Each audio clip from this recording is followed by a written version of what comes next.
Hello everyone, welcome to the Avalon Theatre. My name is Don, I'm the marketing director here at the Avalon, and on the behalf of the Avalon, I just wanted to say thank you all for being here, and thank you especially to Silver Scene players. It's been a really wonderful weekend of performances. You guys are in for a treat. This show is funny and clever and just like so much fun all around. So I'm so excited that you all get the chance to see it. Speaking of great things, we have lots of great programming here at the Avalon Theatre. We try to do programming for everyone in the community, so everything might not be for you, but there will be at least some things for you to come see. So please join us. We have a huge lineup of really awesome things coming up all the way through the fall. Our next thing that's going to be happening here at the theater is actually a live production of Steel Magnolias, starring some really awesome people that you might know here in the community. So get tickets for that. It's going to be a beautiful show. It will make you cry. We do have Kleenex. For those familiar, you know. If you're not, come prepared, but definitely come because you'll want to see it. We also have some really awesome concerts coming up at the end of July. There's a woman who's a wonderful classical country music singer. She's doing a tribute concert. There's also a concert from a woman named Kat Edmondson. She's a singer-songwriter and a jazz performer. She has really cool versions of jazz songs and her own music that she writes. She'll be here with her band. Those are both at the end of July. So check out everything that we've got here at the Avalon. We want to provide something for everyone in our community, like I said. So if you have suggestions, you can always let us know too of things that I can't promise we'll do everything that you suggest, but we'll try. With that in mind, thank you again to Silver Scene players. We are always excited to have them here in the house with us. And so I'm going to introduce you to the director of tonight's show, and that is Miss Carrie Ann Menz.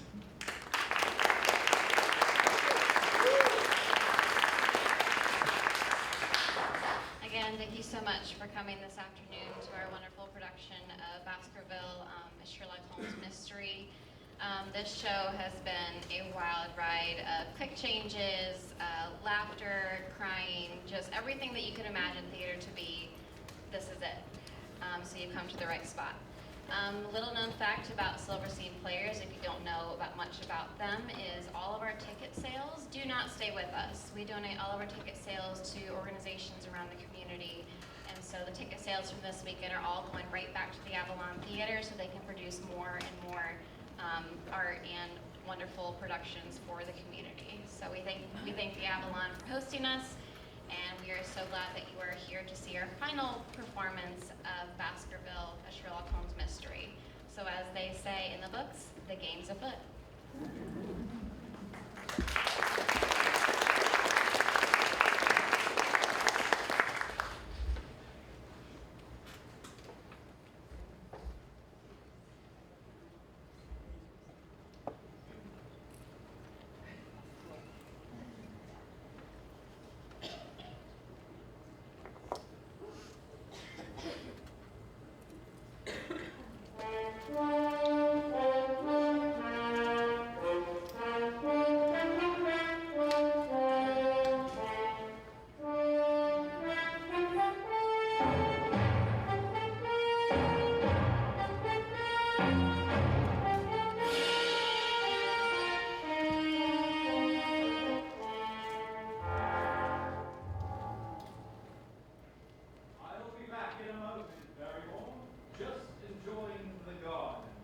Very good, Sir Charles.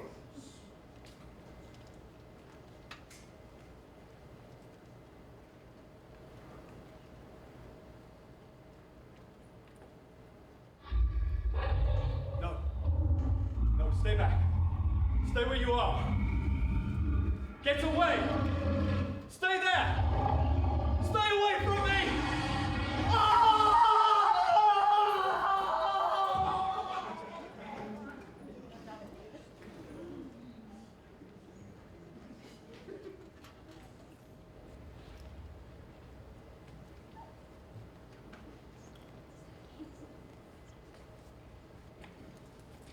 It all began, as these things do, with simplicity itself. A walking stick left on our residence by an unknown visitor. However, the trail, like a labyrinth out of an ancient myth, led eventually to what my friend Sherlock Holmes described as the greatest and most dangerous case in the history of his career. It ended with a kind of reckless triumph, and along the way, it renewed my respect for the greatest man I have ever known.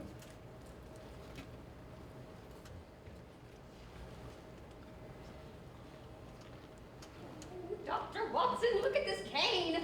That man last night left it here by accident while you and Mr. Holmes were at the opera. It's so romantic leaving a stick like this by the fireside. Good morning, Watson. Morning, Holmes. Morning.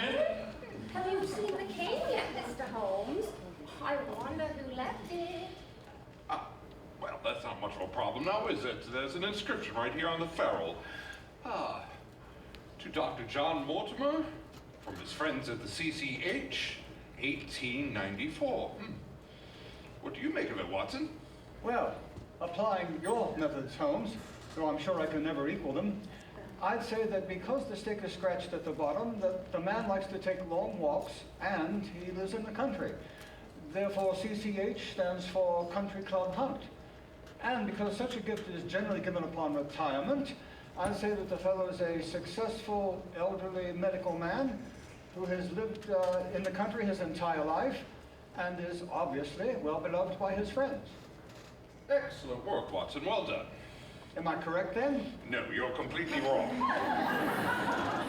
Really, Holmes? But you inspire me, Watson. Like John Falstaff, you not only are witty in and of yourself, but the cause that wit is found in other men. Now, case in point, this stick tells us that Dr. John Mortimer is a young man who worked at the CCH here in London, Charing Cross Hospital. He is a young man, lives in the countryside, he is amiable, unambitious, absent-minded, and the owner of a medium-sized dog. Mr. Holmes, sometimes I think I'd marry you if you didn't have such filthy habits. Trifles, Mrs. Hudson, a parlor game. Now, he is Dr. John Mortimer, and he worked for the CCH, Charing Cross Hospital. And he must have been a young man, because only a young man would abandon such a distinguished position like that.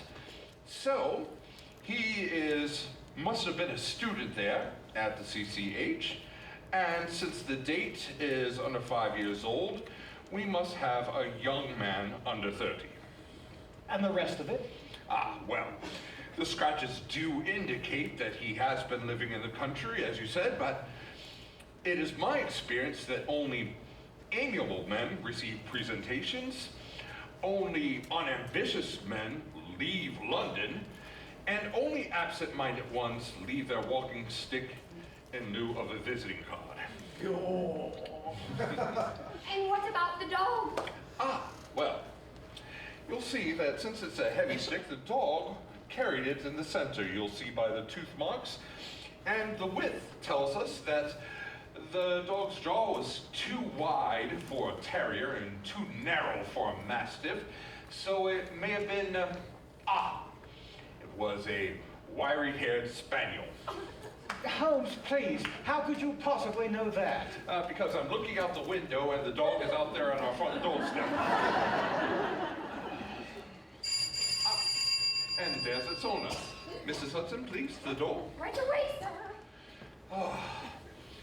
And here it is, the dramatic moment of fate, Watson, where someone walks into our lives, stepping on the stair, and you know not whether it is for good or ill. What does Dr. John Mortimer, man of science, want with Sherlock Holmes, specialist in crime? And can he relieve the tedium of our mortal existence? Come in. My stick. Oh, what a relief. I wouldn't lose it for the world. Presentation, I believe? Yes, from Charing Cross Hospital when I moved to the country. I was a student at the time.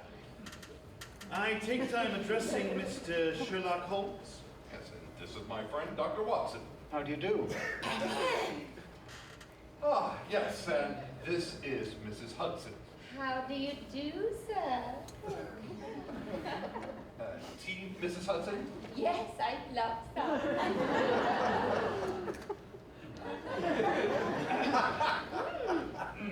Oh! Right, of course. Of course.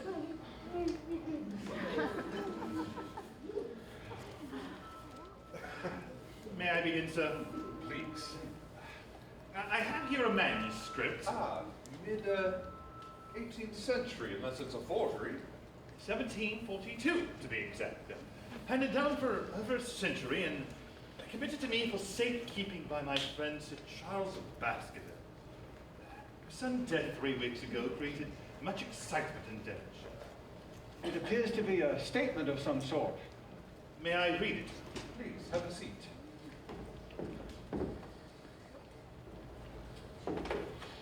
Of the origin of the Hound of the Baskervilles. Hound?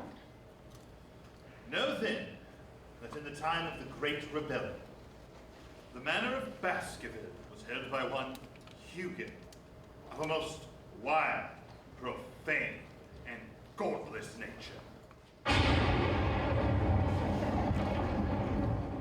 So it chanced that this Hugo came to love the daughter of a yeoman, who held lands near Baskerville. But the maiden feared his evil ways and would ever avoid him. So it came to pass that one Michaelmas, this Hugo with 5 or 6 of his wicked companions, stole down upon the farm of the maiden and carried her off. And when they got to Baskerville Hall, the maiden was placed in an upper chamber. No, stop it, please! Quiet time! Ow! While Hugo and his friends sat down to a long carouse, as was their custom.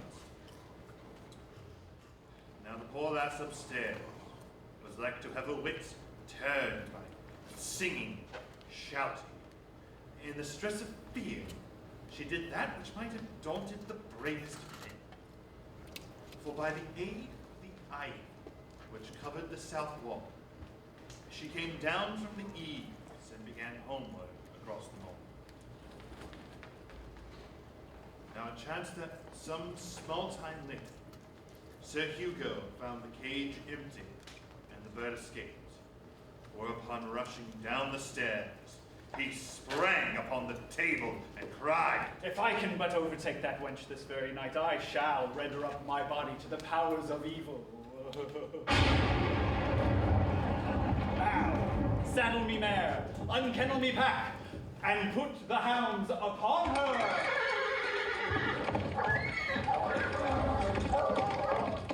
taking to their horses in pursuit. The revelers had gone but a mile when they came upon a shepherdess, and they cried to her to know if she had seen the hunt. She was crazy with fear, could scarcely speak, but at last recounted. I have seen the maidens and the dogs, and Sir Hugo passed me upon his mare, and there ran behind him such a hound about this man has never looked upon. The drunken squires rode on, but soon their skins turned cold. For they came upon the dogs who, though known for the valor of their breed, were whimpering in a cluster at the head of the ditch.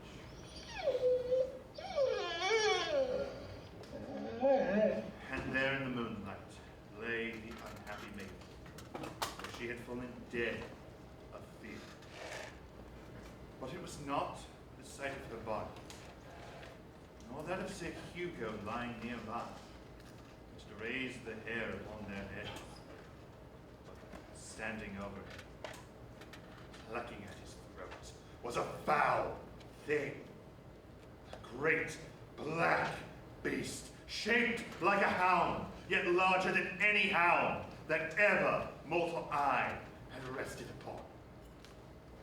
And even as they looked, the thing sprung out of Sir Hugo.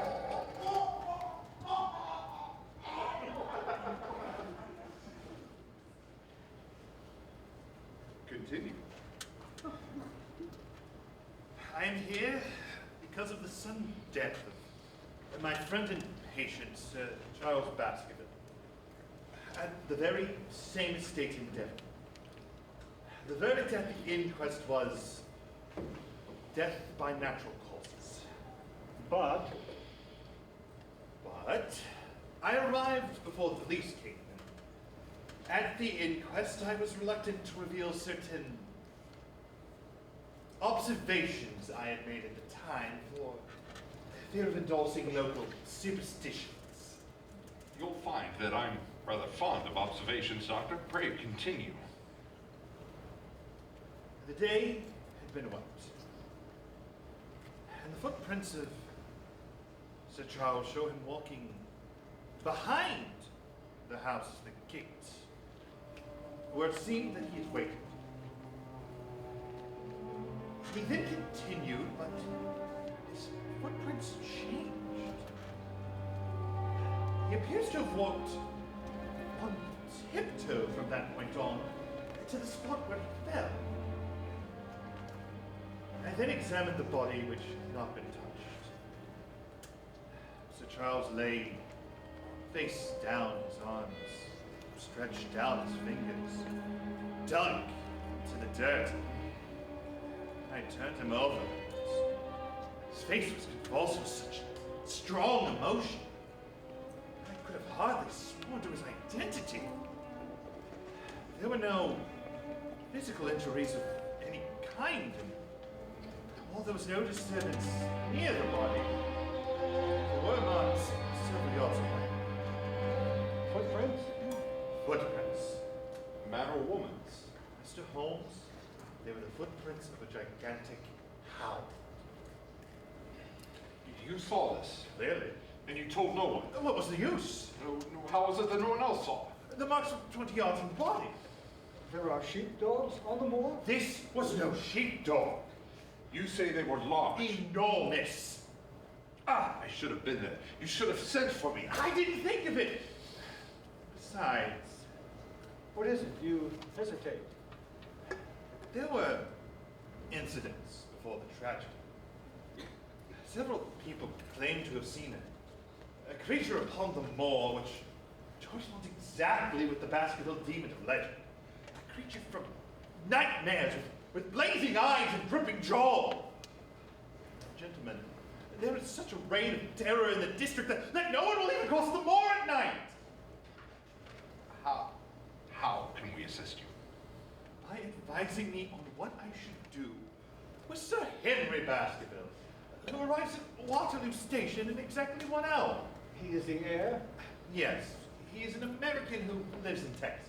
Why not take him to the home of his fathers? But consider the history, the danger. What shall I do, gentlemen? Well, first you can retrieve your dog from my front step where it's currently scratching at my door with the zeal of a Christian. Then you can go collect Sir Henry and take him to his hotel. And then? Then return here tomorrow with Sir Henry, and I will tell you how to proceed from there. Good morning. Goodbye. Goodbye.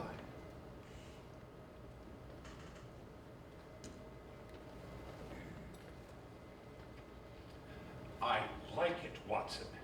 There is a feverish quality to this tale that appeals to me. Are you going out? Unless I can help you in some way. No, but when you pass by Bradley's, if you can have them send up a pound of the strongest shag tobacco. This was the moment when everything changed. Holmes had smelled the bait, and I sensed we were on the verge of another one of his strange roller coaster adventures. I also knew that tobacco was the engine he required at these moments of intense mental concentration. So, I stopped at Bradley's. That'll be 2 and 6 for the best shag tobacco in the country. I had it sent round, then returned that evening.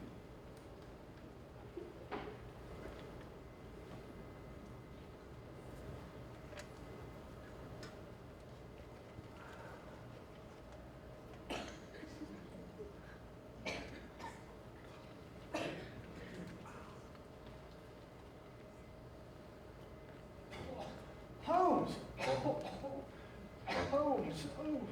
Catching cold here, man? No, it's the poisonous atmosphere. Ah, well, I agree it is a bit thick, but as a medical man, I'm sure you'll agree that smoking is good for the health. Oh! You know, I admit no such thing. Oh. Now, how is the case coming? Well, I admit there are some points of interest to it. For example, that business of the changing footprints. What do you make of that? Mortimer said the victim began walking on tiptoe at some point. He was running, Watson. Running for his very life until his heart burst and he dropped dead on the spot. Running from what? Ah, well, there's the problem. It seems there are indications that the man was simply crazed from fear. His face, you mean? Yes, and I believe that something dangerous approached him from across the moor. Only a man completely out of his wits would run away from the house instead of towards it when he was in danger. And there are other points as well, like who was he waiting for? And why was he waiting for them in the yew alley instead of inside the manor? Ah, the thing, it takes shape, Watson. It becomes coherent. Ah, come. Grab your hat. We'll be late. For what? Ah, for the opera. Nothing like a little musical mayhem to clear the mind.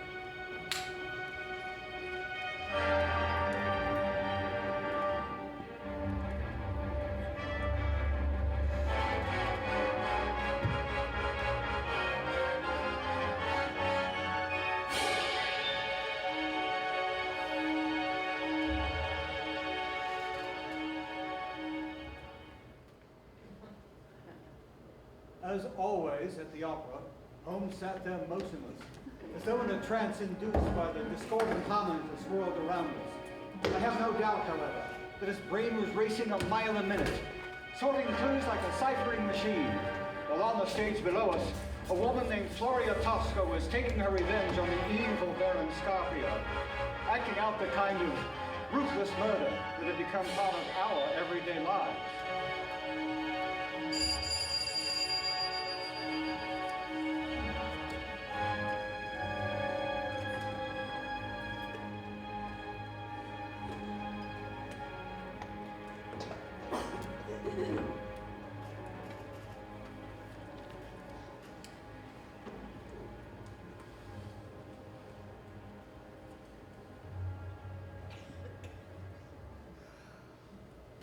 Dr.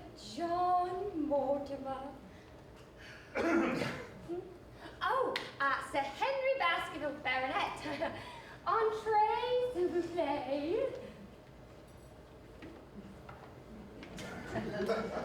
Gentlemen, it's good to meet you. Likewise, it's a pleasure. I understand, Mr. Holmes, that you think out little puzzles for people, and my new friend here had arranged for us to come round this morning. I had to come myself. You have had a remarkable experience? I wouldn't call it remarkable exactly, just this oddball letter that came to the hotel this morning. To Sir Henry Baskerville, Northumberland Hotel.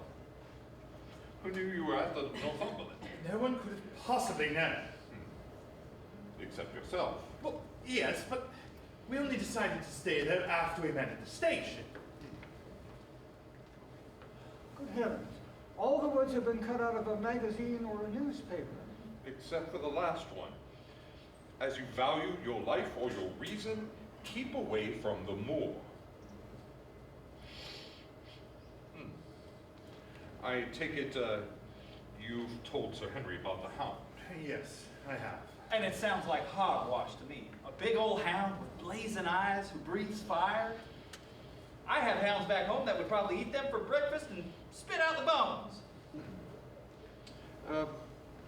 Watson, do we have a copy of yesterday's Times? Yes. Right here. Oh, thank you, good man. There was an article on the front page about free trade yesterday that has some interest. Here it is. You will see that it stands to reason that your tariffs will keep away wealth from the life of the... Aren't you getting a little off the trail here? On the contrary, I am hot on the trail. Look at the words in this article. You, your life, reason, keep away from the... Now, look at the words in your letter. You, your life, reason, keep away from the... These words were cut out from a copy of this very article. That's remarkable. How did you know that? Come now, doctor, it's my profession. I know the print of every newspaper in the country. Except there was once, when I was very young, when I confused the Oxford Express with the Dover Mercury. Oh, I couldn't leave my house for weeks. Yes, but why is the word more written out by hand? The word is less common and therefore harder to find in print. Excellent, Watson. Thank you, Holmes. Now, did the two of you happen to notice anybody following you this morning? Holy cow.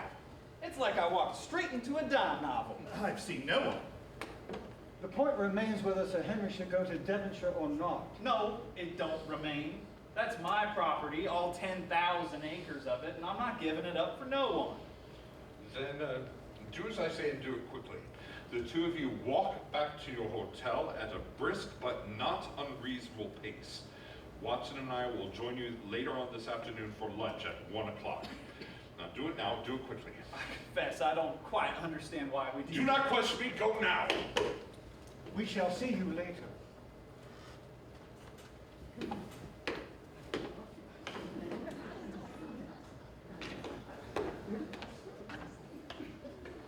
Quickly, Watson, grab your hat. There's no time to lose.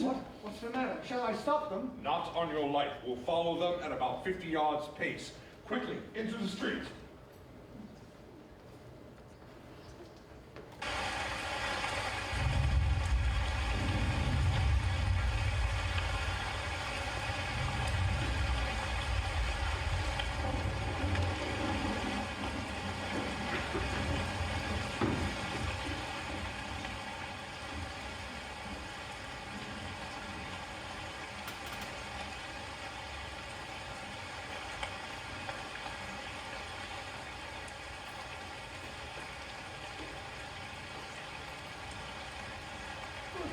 It's pouring out here. Keep them in view. There they are. Stay low, act natural.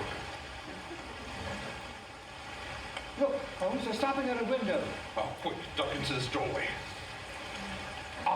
Look, across the street. Do you see that cab, the one with the man in the black beard inside? It stopped. Now it's moving slowly forward. It's following Dr. Mortimer and Sir Henry.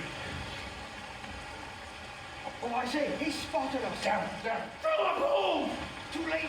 Move at a gallop! Here we go. Quickly, Watson, call for a cab. Taxi! Taxi! Cab, why can't I get a cab? I'm a dolt, an idiot. I'm a babe in the woods. Watson, if you are an honest man, you will record this blunder in your memoirs just as you recorded all my successes that you've been writing about. Who was the man? I have no idea. But how did you know he follows him? Watson, it's been plain that Sir Henry has been shadowed ever since he arrived in London. But I thought his pursuer would be on foot, not in a cab. It's a pity we didn't get the number. Watson, do you really think me so clumsy as to not get the number of the cab? I have an idea. Yes, this messenger's office. Let's go inside.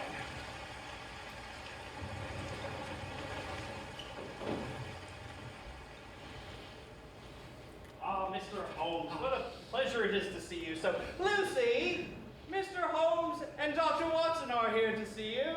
I'm afraid she's going a bit deaf like her mother, who couldn't hear a freight train if it was running her down.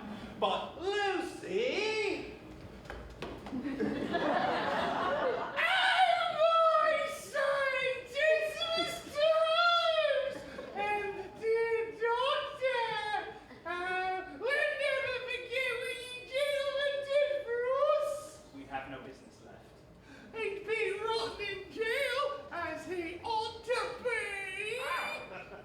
lovely to see it. What? You're lovely. Doctor! The last man who called me lovely is the father of me children. What can we do for you, gentlemen? Just 2 items. First, if you could wire the cab authority and tell them I need to know the identity of the woman who drives cab 2704. Woman? Oh, yes. Come now, Watson. You didn't notice? I'll do it this instant, sir. Yes. And also, among the lads you have under your employ, there's one named Cartwright who's done some errands for me in the past. Is he here today? Who? Cartwright. Oh, he's a good lad, he is. I'll call him for you. He's been one of our regulars. Cartwright! Get down here! It's Mr. Holmes to see you! And if it's all right, I would love to talk with the lad alone. What? Alone. Oh, Doctor, of course you feel alone. You need a wife to take care of you. Cartwright! I'm right here, sir. We'll leave you to it. What? We're going away! No, I don't think we should stay. Hello, Mr. Holmes. Doctor? Hello, Cartwright. How are the rest of the lads? The irregulars, sir. They're doing all right with the odd job now and then. Of course, they wouldn't mind a little extra work on their plates if it came a calling in the scheme of things. We certainly would. Who's that? Name's Knocker, sir. I work with Cartwright when there's a shilling or 2 in circulation, if you know what I mean. So, what do you think? Fine. It will make things go quicker. Now, you boys see this directory? Here we have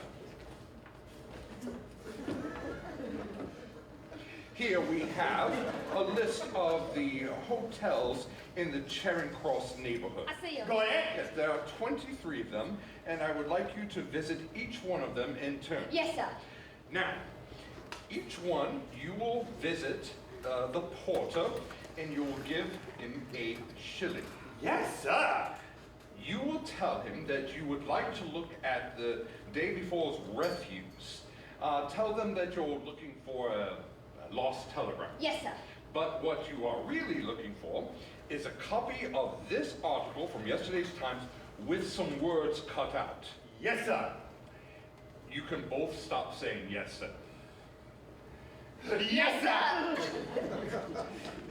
Now, in 20 of those cases, the refuse will have already been burned. But in the other 3, you will be shown a large heap of paper, and you will look for the copy of this article. Now, it is extremely unlikely that you will be successful, but I would like a report as soon as possible. Yes. You got it, sir. And may I say, what a pleasure it is in attaining your employment, Mr. Holmes. And you, Dr. Watson. And now, Like a runaway horse. or a speeding Or train, a spotted leopard. or a genie ball, Or a phantom. or a goose, Or a bullet. or a sound. We're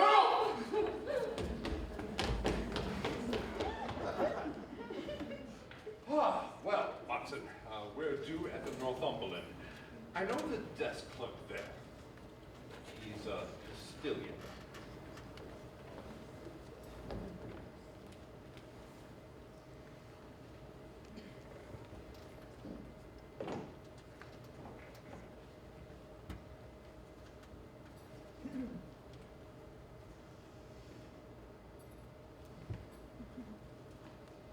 Mr. Holmes, what a pleasure, sir! And Dr. Watson! I read about your exploits in the Strand magazine religiously, sir!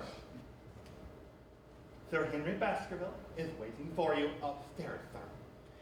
Yes, but would you have any objection to my looking at your hotel registry? Oh, not in the least, sir. Me register is too register. I see that no one has checked in since Sir Henry's arrival. That is correct, sir. We like to keep it the riffraff. Because as you know, Our hotel is the most proper in all of London. Now, this is interesting. It seems as though the man in the black beard is equally anxious to follow Sir Henry, but equally anxious not to be seen by Sir Henry. You mean he might be recognized? Well, look who's coming. Oh, it's an old friend. Inspector Lestrade of Scotland Yard. Let's hope he doesn't derail the investigation like he did the last time. Well, knock me senseless. That's Mr. Sherlock Holmes. What the hell are you doing here? Hello, Doctor. I'm meeting a client. What about you? Oh, they're wasting me bleeding time with some piss-pot baloney about some baronet. Sir, your language, please. What about it? Sir, this is a public hostelry, and we have children here. Do you see what you have done? I dismio the Spaniards to come take out of the Insulari. Disgracia! The Avro! The Meat Hotel! I ain't impressed. Me mother speaks Italian too. If you ask me, it's a load of bollocks for some talk from America. It's going to inherit a fortune anyhow. He's my client, actually. Oh, excellent, because I've got a more important case in Hounslow involving some bleeding bastard and his racket mistresses. This is outrageous! He is spoiling the prestige of this hotel, and he will ruin us! Oh, darn it. Sir Henry? What's the matter? I'll tell you what the matter is. They are playing me for a sucker in this hotel. And if they don't find my boot, there's going to be trouble. You lost a boot? Well, not just a boot. It's my favorite pair. And they lost just one of them. Now, does that make any sense in this world? Hey, you! Oh my God. She's the maiden. I talked to her earlier. Miss, have you found my boot yet? Because, tell me the truth, because if you were in on it... Nine, sir. I have not found that boot. I'm asking their boot black who does not with him. I look in their cupboards and I look on their shelves and I make their queries. Well, either that boot comes back before sundown, or I'll talk to your manager. I promise, I find that boot. Dr. Mortimer. Sorry I'm late. The permit's cold. Bitter. It's more than bitter, it's downright freezing. Danke. Yes, it's dank as well. I'm sorry, Mr. Holmes. It just gets in my craw when people try to play me for a sucker. I know it ain't important in the scheme of things. Oh, on the contrary, I believe it's quite important. You do realize you were followed this morning after you left us. Really? By who? Dr. Mortimer, do you have any acquaintances in Devonshire that happen to have a large, black, bushy beard? Barrymore does. Sir Charles's butler.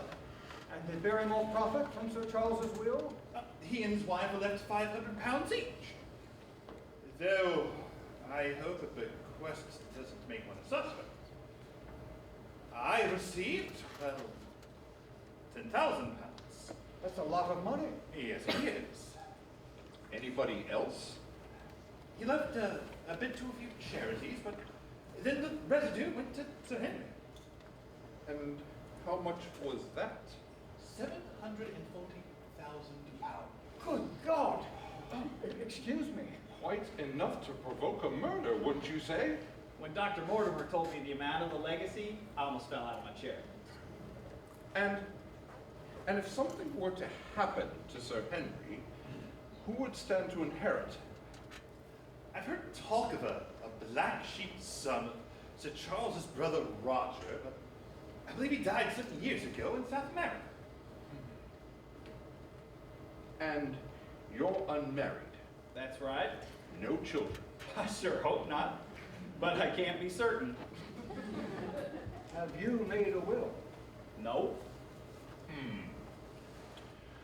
Well, I agree that you should depart for Devonshire to claim your inheritance. But I have one proviso. You must not go alone. Well, Dr. Mortimer will go with me. But he has his own practice to attend to, and I presume it's nowhere near the manor. 4 miles away. See, so you must take someone with you who is steadfast and who will not leave your side. Could you come yourself? I'm afraid I cannot. I have business in London, something involving the scandal of the King of Bohemia. However, if my friend would agree to it, you would have no one more trustworthy nor any braver. Me? Oh, I say that's a kind way to put it. And it would be kind of you, if you're up for it. Well, I'm not really sure I'm the man for it, but I'll do it. Excellent. Okay. With the matter concluded then, when shall we depart? Let's say Paddington Station this afternoon at 4. Done. Done.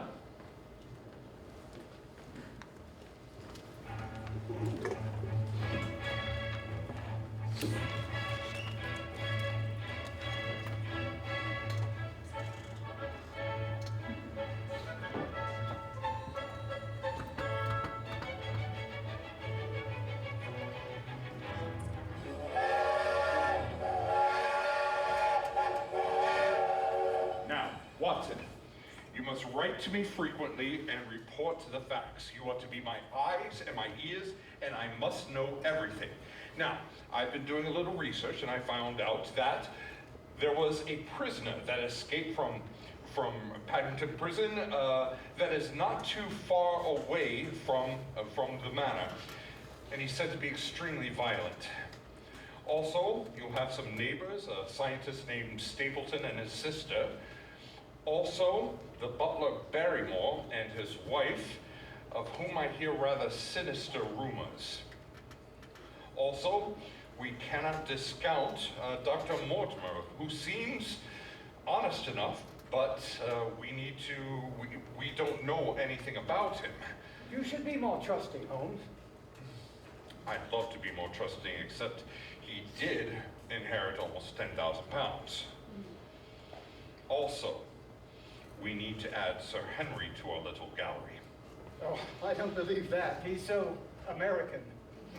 Yes, but he also inherited almost 1 million pounds, and somebody killed Sir Charles. Oi there. Excuse me. Ah, You the owners of the house at 221B Baker Street? That's right. Oh, I understand you wanting some words with the driver of cab number 2704. Now, what is it you've got against me? I have nothing against you, madam.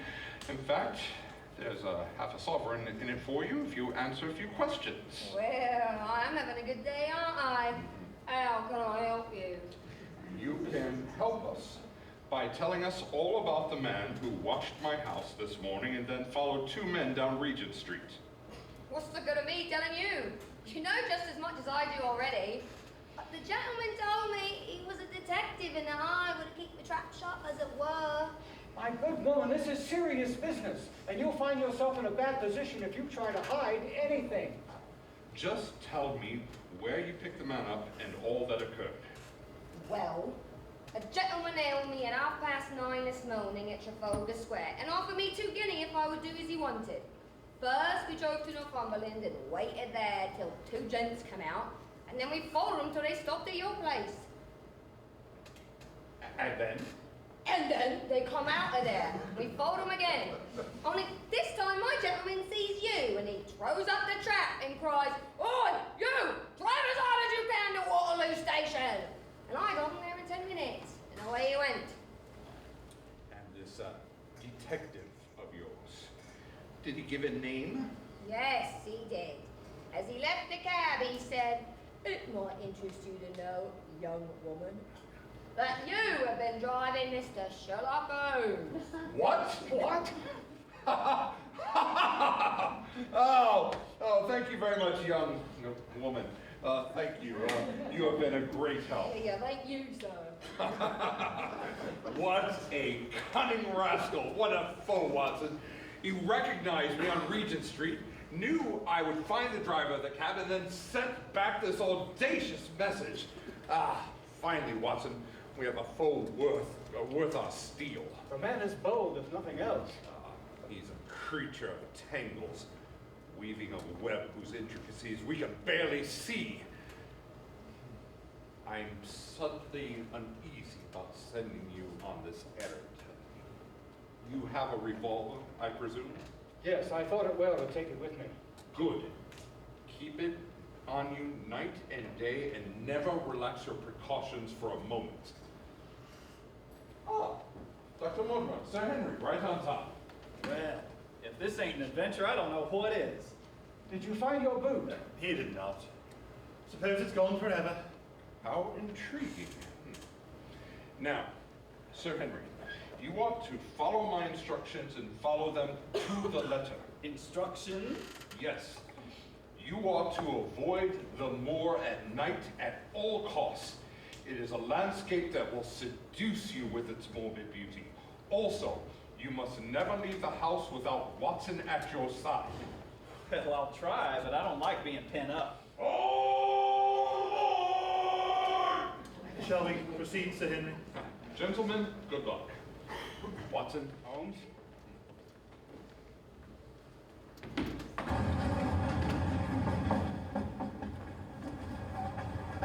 I looked back at the platform when we had left it far behind and saw the tall, austere figure of Holmes standing motionless and gazing after us.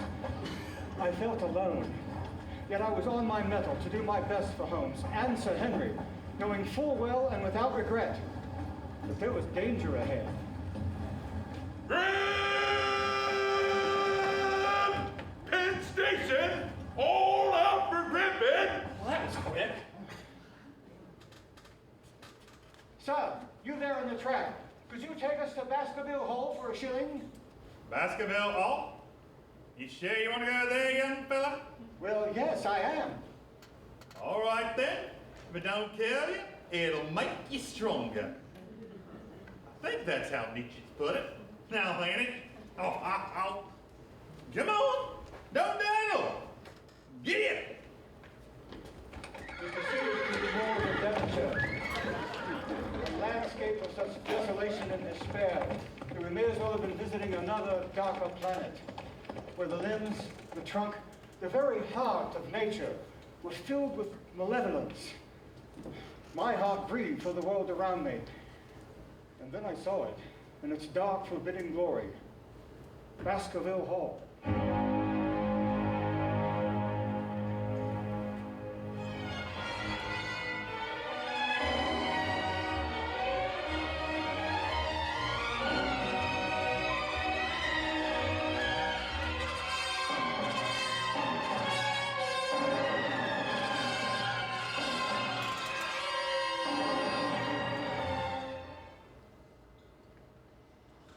Talk about gloomy. Reminds me of my mama's funeral without the liquor. I'll ring the doorbell.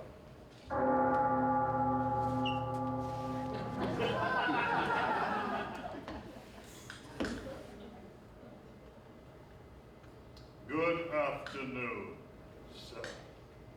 Welcome to Baskerville. Welcome to Baskerville. You must be very bored in the missus. How do you do? How do you do? I'm Henry, and this is my friend Dr. Watson.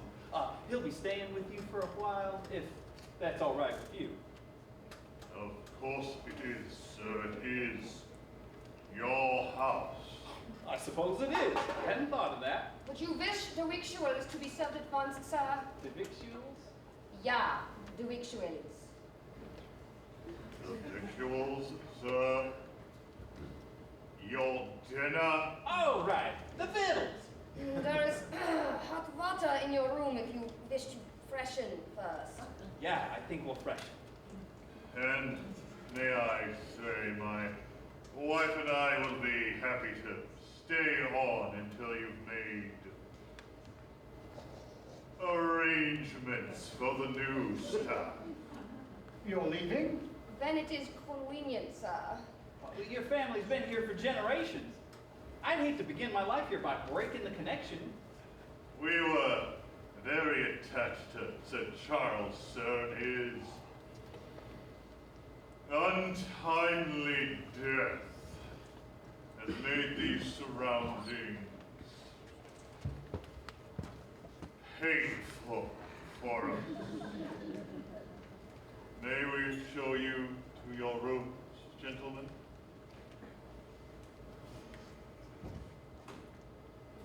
walking this way.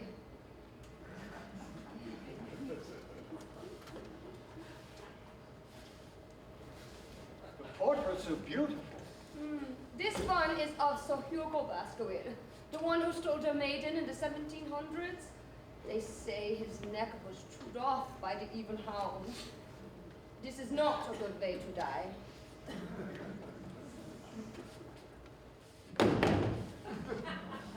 The bedroom.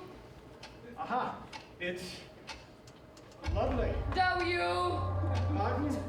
The view. Ah, yes, the view. Is what I said. The vista. Of course, the moor. It looks lonely out there. You must be glad to have some company for a change.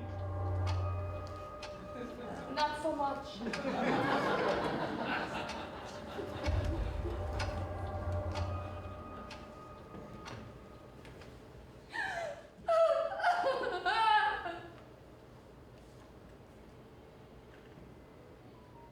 My dear Holmes, I am sorry for the infrequent bulletins, but I have slept little since my arrival at Baskerville Hall. You know that I am a creature of the Enlightenment and not given to flights of Germanic romanticism. But for several nights in a row, I've heard in the distance the muffled, strangled gasps of one who is torn by an uncontrollable sorrow. Meanwhile, Sir Henry remains in surprisingly good spirits. Y'all got anything out here I can shoot?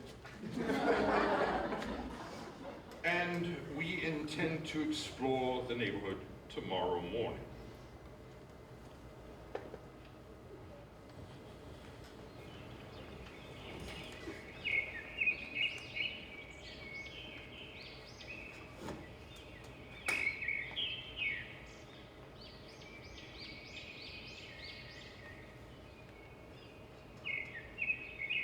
Get back here. I see you.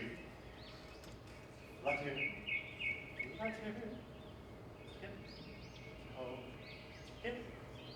Ho.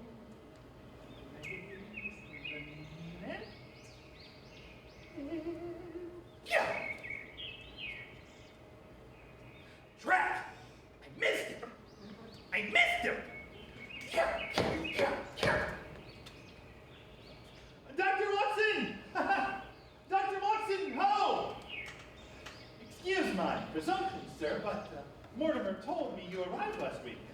I'm Stapleton at Merritt House. I live nearby with my sister Beryl. How do you do? You're a naturalist, I hear. Yes, indeed. Butterflies are my passion. Whisper, got him. Ah! And we're so glad you came. We were afraid that after the death of poor Sir Charles, a new baronet might not want to live here. You do know of the legend of the Hound, I suppose? Yes, I've heard it. It's remarkable how gullible the locals are about it.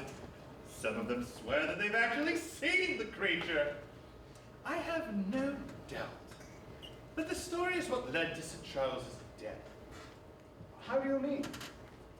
I saw Sir Charles the morning he died. His nerves were so worked up that the sight of any dog would have caused a heart attack. Though that's just my opinion, I suppose. I guess the real question is, what does Sherlock Holmes think? I beg your pardon? Oh, come now. It's useless to pretend we don't know you are the Dr. Watson. Ha! Even down here we read the recollections. And if you're here, that must mean that Mr. Holmes is interested in the matter. Am I right? Oh, when is he coming? I am afraid I cannot answer that question.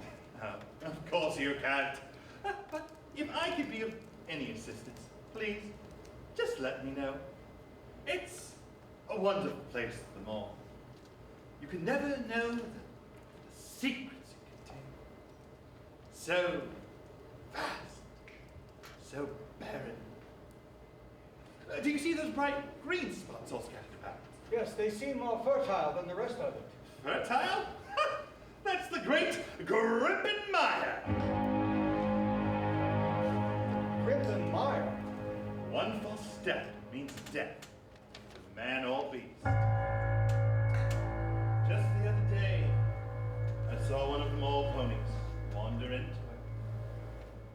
He never came out.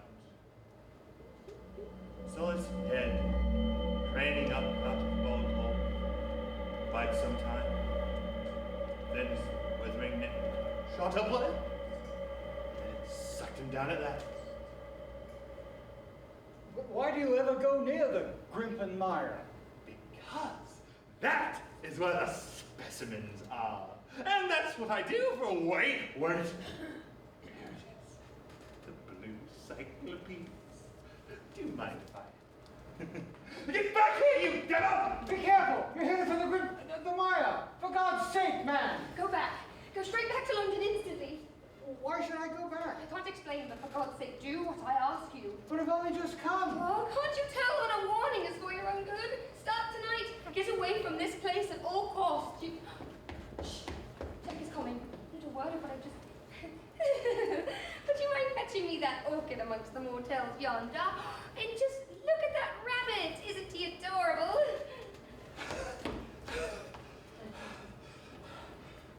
Hello, Beryl. Jack, you're so flushed. Did you catch him? No, I missed him. Blast it! I see you've been a visitor. Yes. I was just telling Sir Henry that it's getting rather late for him to see the true beauties of them all. What? I say, I was just telling Sir Henry that it's getting rather late for him to see Oh, Beryl, you think that... That's not Sir Henry. no. A humble commoner, I'm afraid. How do you do? My name is Watson, Dr. Watson, General Surgeon. How do you do? You must think I'm awfully silly. We've been talking at cross purposes. A natural mistake. Come, my dear, let's show the doctor a little bone. We can have some tea to us. May I ask a question?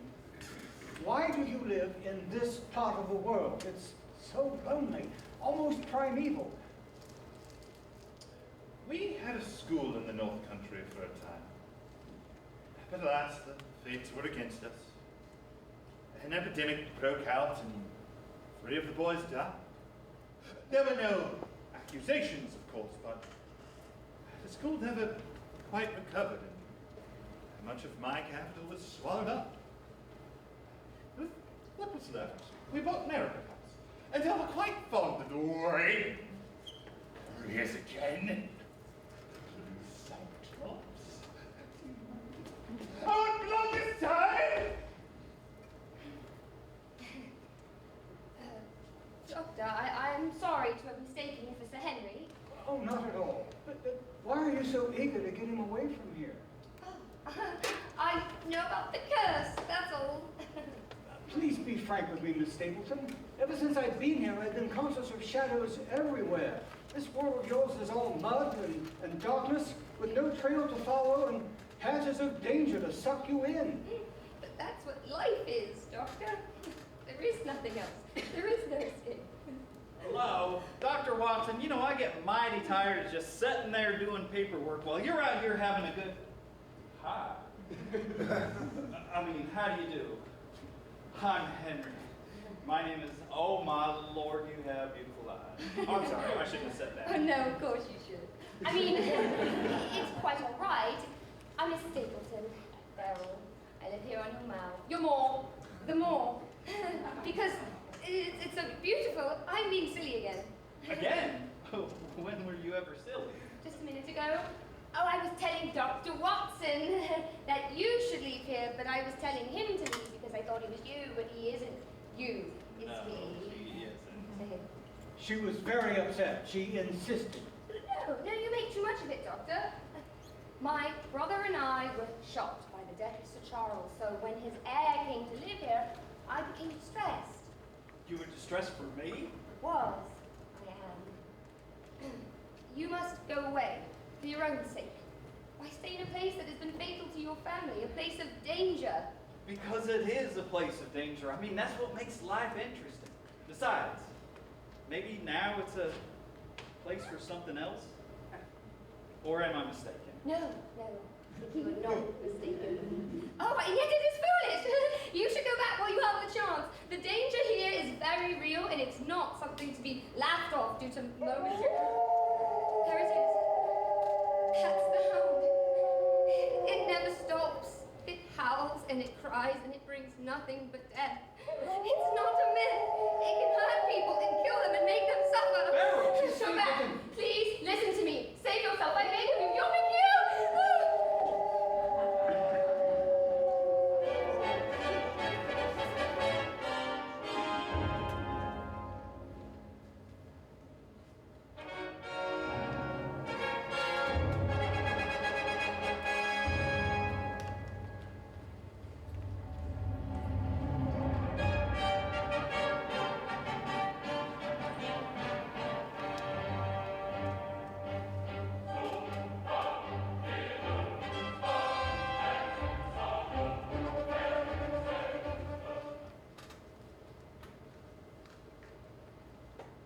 Cartwright?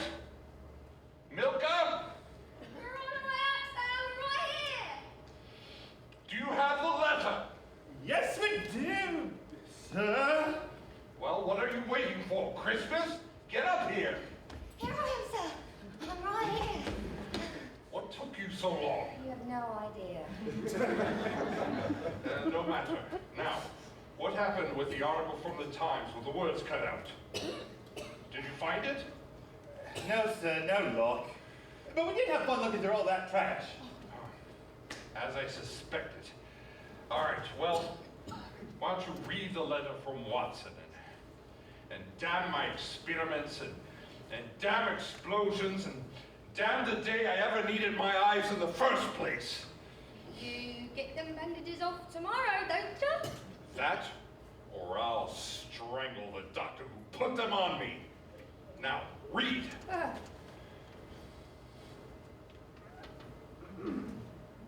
Roots, it ain't from Dr. Watson after all.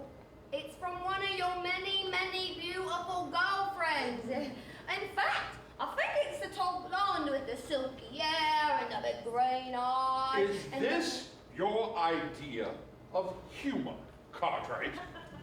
Yay. Well, it was very poor. Sorry. From Dr. John Watson to Mr. Sherlock Holmes, my dear Holmes, my previous letters have kept you pretty well up to date so far, but there is a new development to add to the mosaic that you and I are so carefully assembling. He's a very good writer. I can. Our friend, Sir Henry, begins to display a considerable interest in our neighbor, Miss Stapleton. It is not to be wondered at, for she is a very fascinating and beautiful woman. Ugh, it's red foul and... There is something quite exotic about her. And Sir Henry says she has hidden fires buried deep inside her bosom. Bosom? That's it. That's it. That is it. I can stand this no longer. Mr. Rose? My eyes. I need my eyes. Mr. Holmes! They are akin to me and they need be fed or else I starve like the stalk of summer. Oh. Now, where's the letter? Thank you. Now, where were we? Buried deep inside her bosom.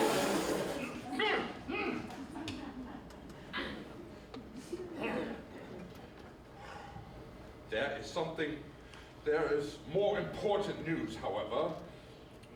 When I was out I was out one night last week. I caught a glimpse of someone whom I could not identify as one of the villagers. He was silhouetted in the moonlight, and I could see his wiry figure standing quite still at first, then capering over the rocks like a sprite. I have begun to think of him as the man of mystery. How curious. Yeah, it's curious, all right. Real It curious. gives me curiosity. And wonder. And surprise. And amazement. That's enough. I saw the man from a distance several nights in a row, but I have not seen him for the past 2 days. He comes and goes, seems to melt almost magically into the landscape. Watson, he is our better self.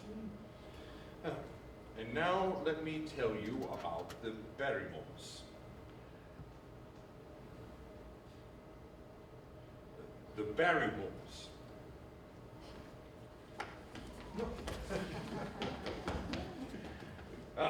The surprising development began last night.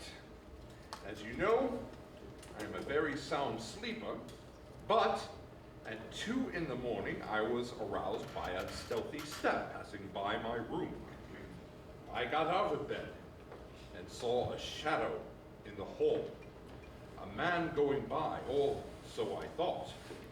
My instinct was to follow him alone, but I thought better of it and crept into Sir Henry's room down the corridor and woke him quietly.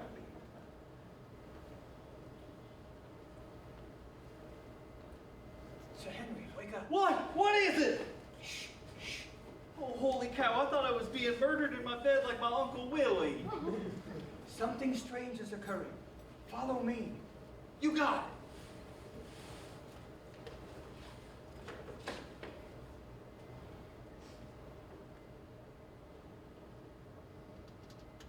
Barrymore! Yeah! What are you doing? I was looking for Russia. Baloney. Now I want the truth out of you. What were you doing at that window? Do not ask me, sir. It is not my secret. Wait a moment. I have an idea. He must have been signaling someone. Let's see if there's an answer.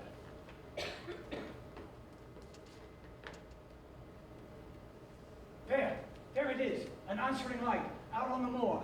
Now, you wretch, do you deny that that's a signal? Who is out yonder and what's going on? Tell me. Tell me right He now. cannot tell you! Bingo! It is my brother! He is starving on the moor. The light is a signal that Pictures is ready for him, and his light is to show us where to bring them. Then your brother Oh, is... his name is Victor. He is a convict. Pardon? A convict. He was incarcerated. He was arrested. He was in prison. He was in jail? Oh. He is my younger brother. He was a good boy, but I could never envision what is going to happen to him.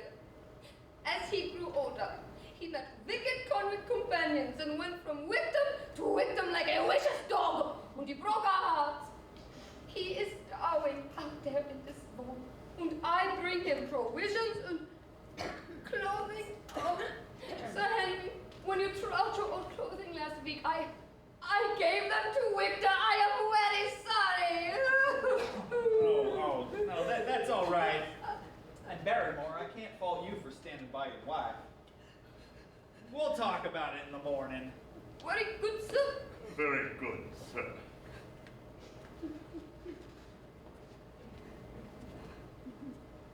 Just look at that light out there. And he's a convict. How far out there do you think he is? Well, it can't be too far if they carried provisions out to him. The dirty villain with that candle of his. This is my castle. I say we take him. I agree.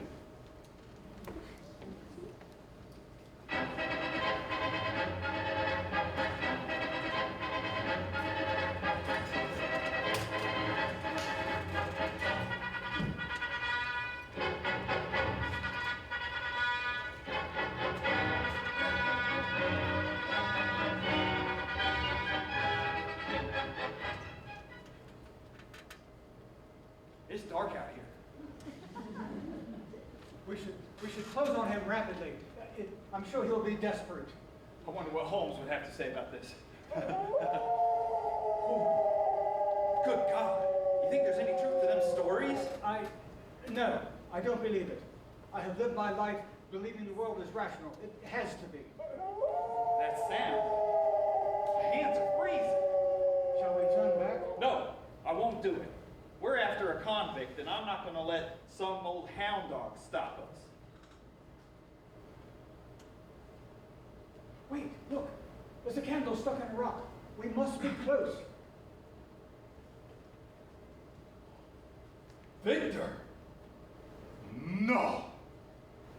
No! It is not your business. I will have my vengeance! Go away! Go away!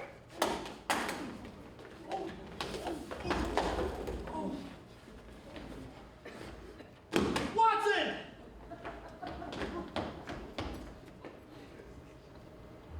Oh my God, he's dead. Help! Help! Somebody help! Dr. Watson is dead!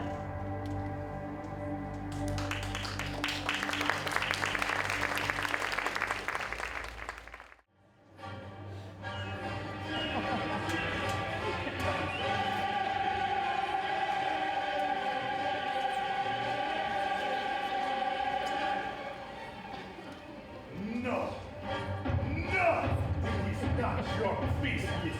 I will have my vengeance! Go away! Go away!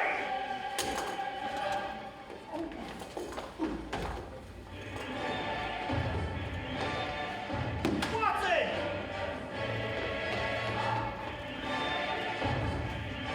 Oh my God, he's dead. Help! Help! Somebody help! Dr. Watson is dead!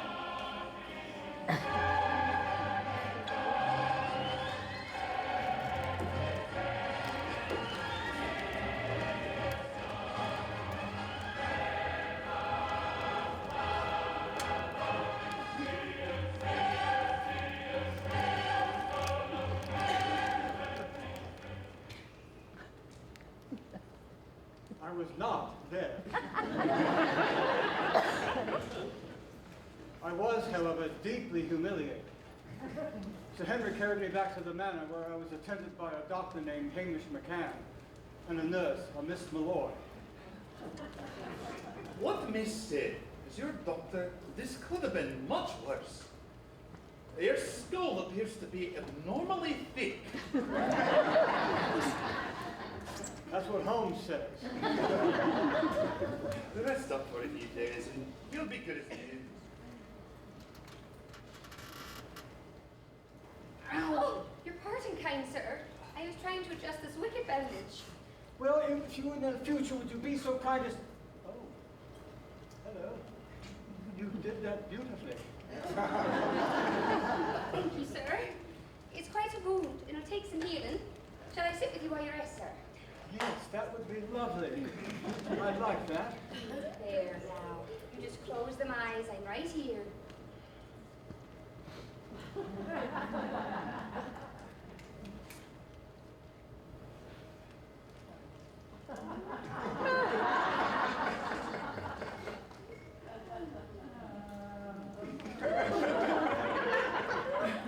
This really is quite refreshing.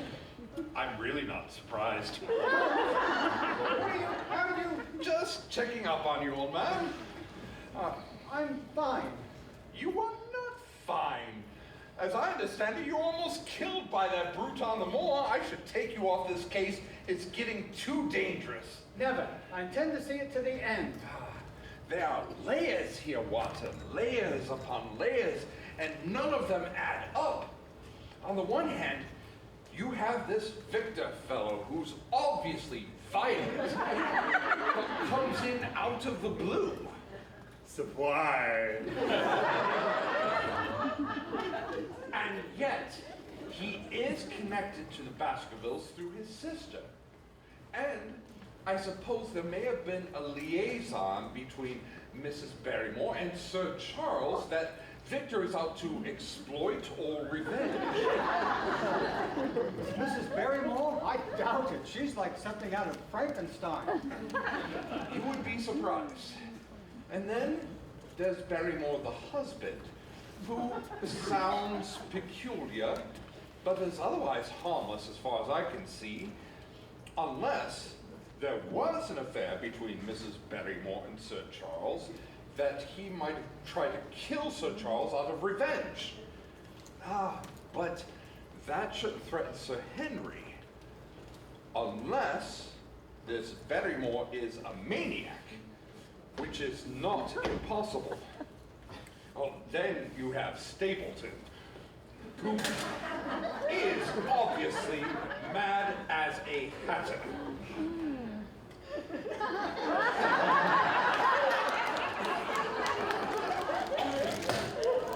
But who has nothing to gain, as far as I can see. Also, there's his sister, Beryl, who could be the worst of the lot, and is only pretending to be the soul of innocence. Don't tell Sir Henry that. He's besotted with her. All the more reason to be wary of her. She could be using him to get at the money. Huh?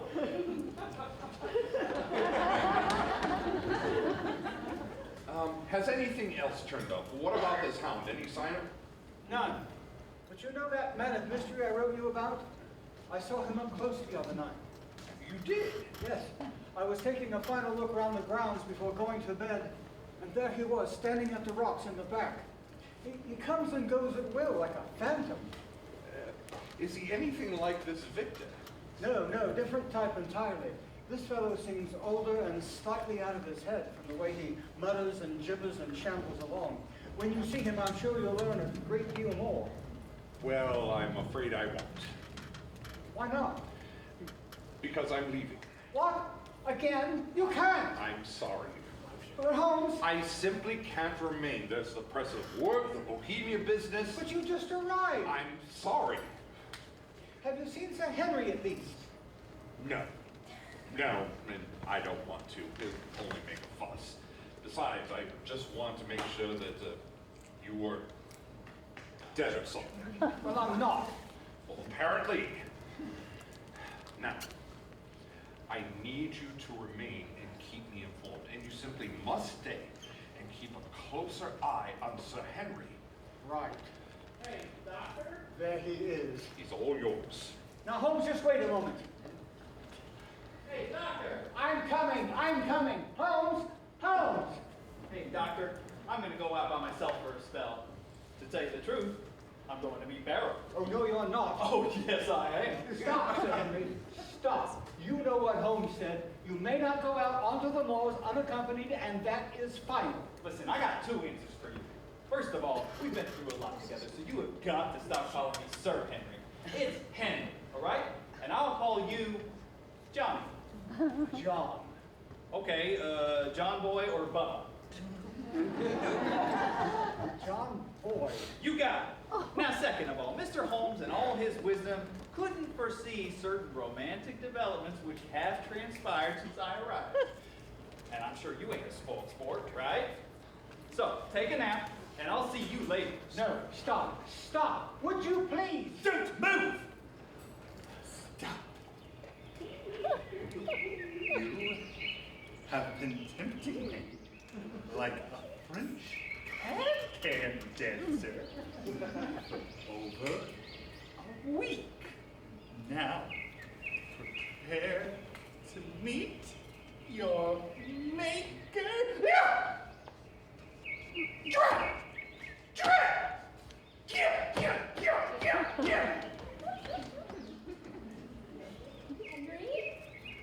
Henry!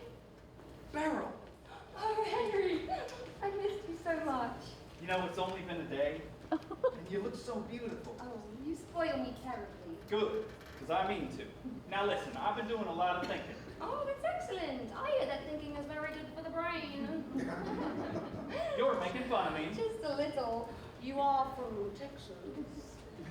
and you live in a swamp. It's not a swamp. It's a moor. At least we don't have crocodiles and kangaroos. That's Australia. Oh, right. I get the colonies mixed up sometimes. Perhaps crocodiles and uprisings and cowboys. Miss Stapleton, you are interrupting my interruptions, and I want to say my piece. All right. I suppose you're allowed to talk now and then. Good. Because I want to marry you. Oh my God. I thought that. Oh, yes! I go anywhere in the world with you. But you have to promise me that we'll leave this place. We'll go together. We can't stay here. It's a place of danger. Beryl? Beryl?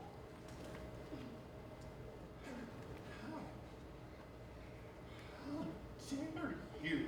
How dare you!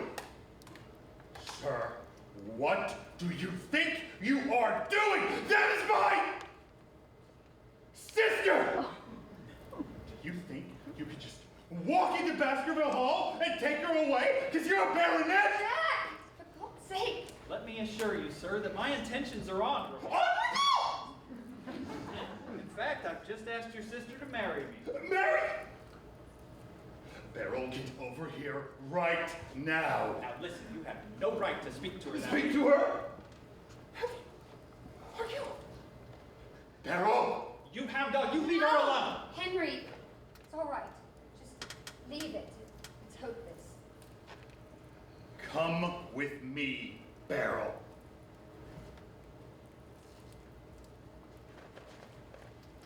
I shall speak to you later, sir.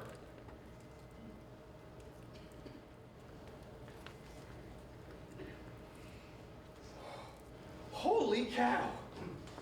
You should have seen what just... I did. I saw it all. I hated to spy on you, dear fellow, but I thought it better if he didn't see me. Oh, why do you think he acted like that?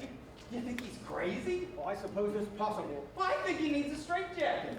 I mean, what's he got against me? I got plenty of money. I never hurt anybody. Sir Henry! Don't say a word.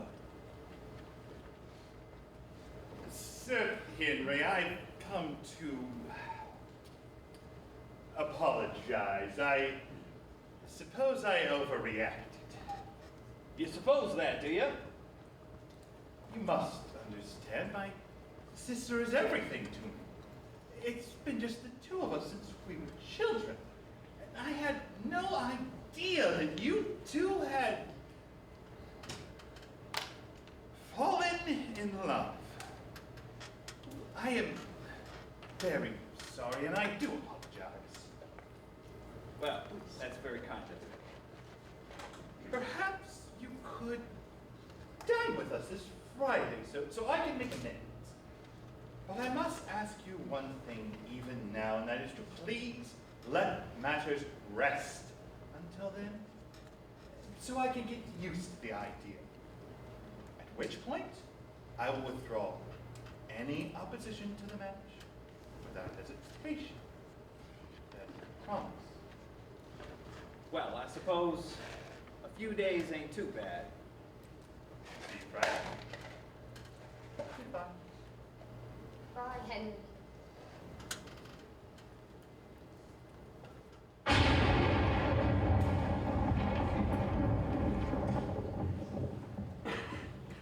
It was now, dear Holmes, that events began crowding thick and fast upon us, and I soon had the feeling that our lives were hurtling without control towards a remarkable and inevitable conclusion.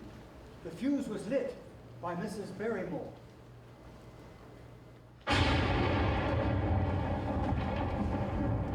I must speak with you, Sir Henry. It is vital. You need not tell them. Oh, but I must. We're listening. Please, Mrs. Barrymore, go ahead. You and Dr. Watson have been very kind to us, and we thought we should tell you we do know something involving the violent death of Sir Charles. You mean you know how he died? Not exactly, sir, but we do know why he was at the gate at that time of night. It was a vigil to meet a woman, Who was she? We do not know her name, sir. but her initials was A.A. You see, your uncle received a letter the morning he was killed. I saw it was a woman's handwriting. I told Inga about it. And I do not think again of it for weeks and weeks, but then When I was cleaning out Sir Charles's study, I find her ashes of a burned letter at the back of the grate. Most of it was charred to pieces, but one piece at the end of the letter was hanging together like little precious paper babies holding hands. But I could read the writings. It said, "Please, please, as you are a gentleman, burn this letter and be at the gate by 10 o'clock. I feel so vulnerable, L.L." Well, have you got the slip? No, sir. Their babies crumble as I move them. And you have no idea who LL is? We do not know that, sir. But if you find a lady, you will learn things, yeah? Did Sir Charles have any lady friends or girlfriends, you might say? Oh, girlfriends. No, sir. He was over 50. May we go now, sir? Of course you 50 years old! Girlfriend. Oh, I could vomit.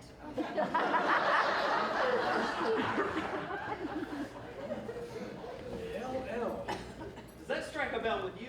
I'm afraid not. Me neither. We need someone who's acquainted with everyone in the district. Dr. Mortimer. Let's go.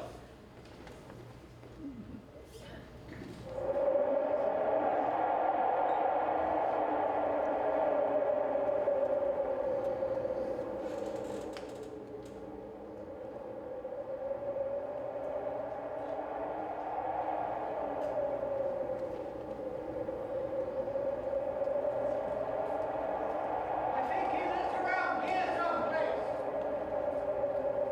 Oh, I think I see him. Dr. Mortimer. We'd like to speak to you. I'm heading home. Where are you two going? To your house. We want to ask you something. Well, go ahead. We're looking for a woman with the initials LL. What? We're looking for a woman. So am I. I'm tired of being single. No, a special woman. Me too. They're hard to find around here. No, you don't understand. We have a clue. Why do you need glue? What? I don't have any glue. We're looking for a woman so we can ask her some questions. In my case, it's to have children. Shall we go inside?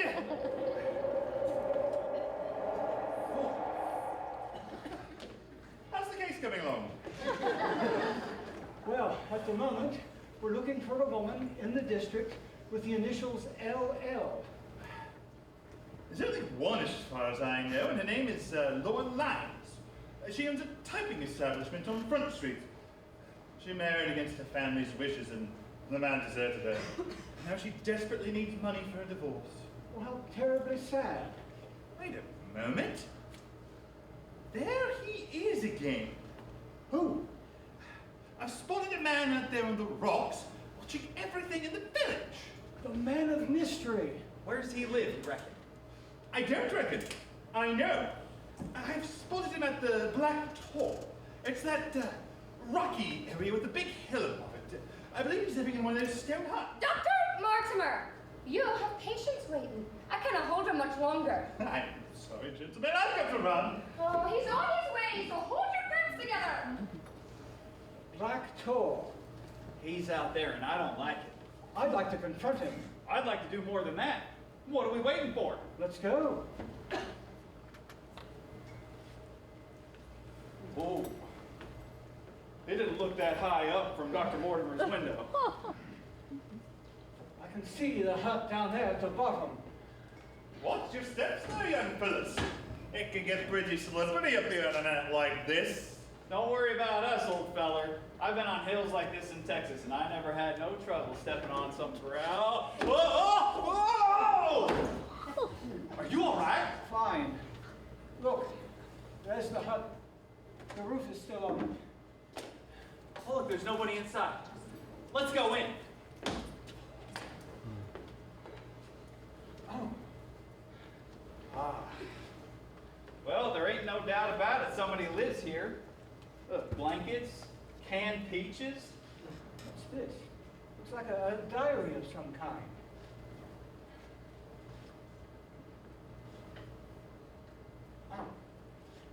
says 3:42 p.m. Dr. Watson and Sir Henry have gone to see Dr. Mortimer. What is this? What's going on? We're being followed. And they gotta be mighty close behind. I'll go find them. All right, but be careful. As noted earlier, Dr. Mortimer lives at the end of town, and I would guess they plan to question him regarding Laura Lyons.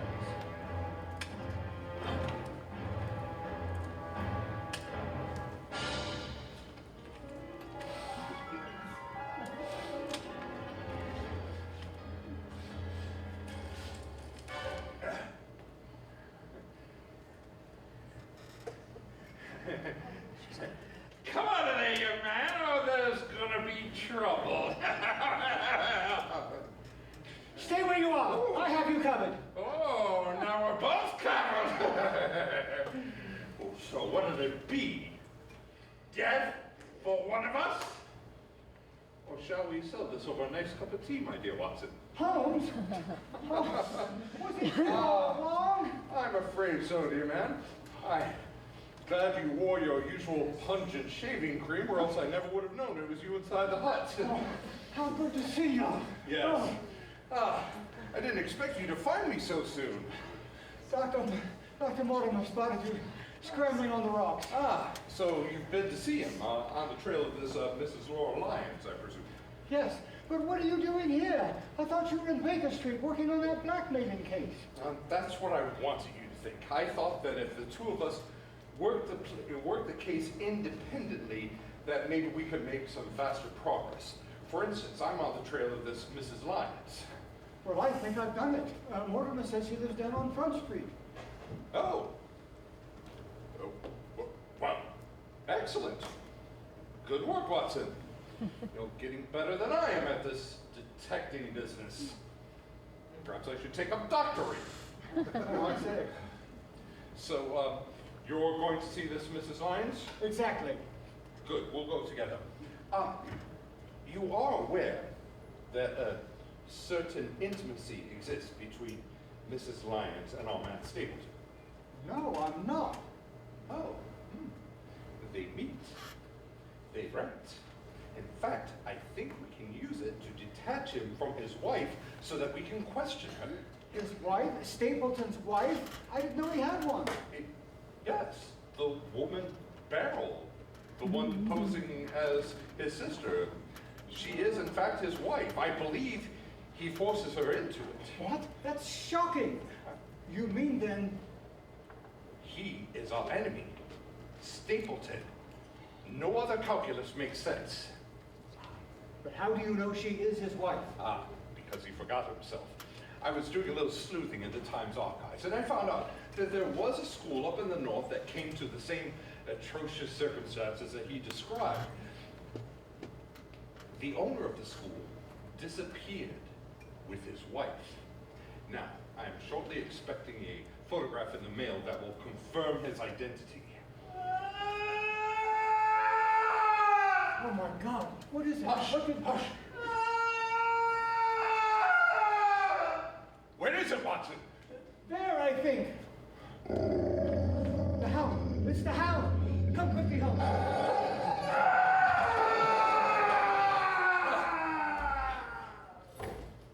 Oh, he's eaten us, Watson. No, surely not. Sir Henry. It has killed Sir Henry. The brute. The brute. When I find Holmes, I swear I will put him away for life.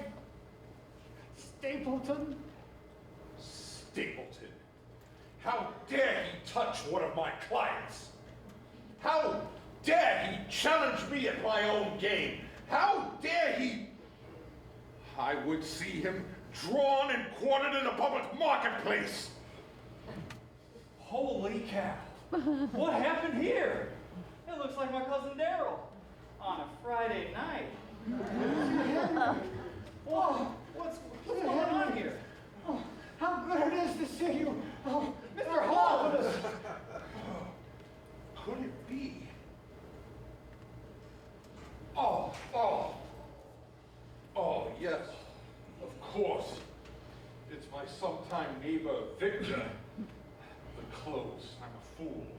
course. The Barrymores gave Victor Sir Henry's old clothing to keep him warm. And gave the Hound the scent. What's going on here? What's going on is that somebody wants you killed. The same somebody who killed Sir Charles. But who could it be? I believe you'll find that Holmes is working on it, and he'll find out soon. Hello? Anyone there? Oh, it's Stapleton, that lion varmint. I wish he'd keep his nose out of my business. Not a word to Sir Henry. We require his innocence, or else my plans crumble. Oh, Dr. Watson, is that you? And who is... Sir Henry?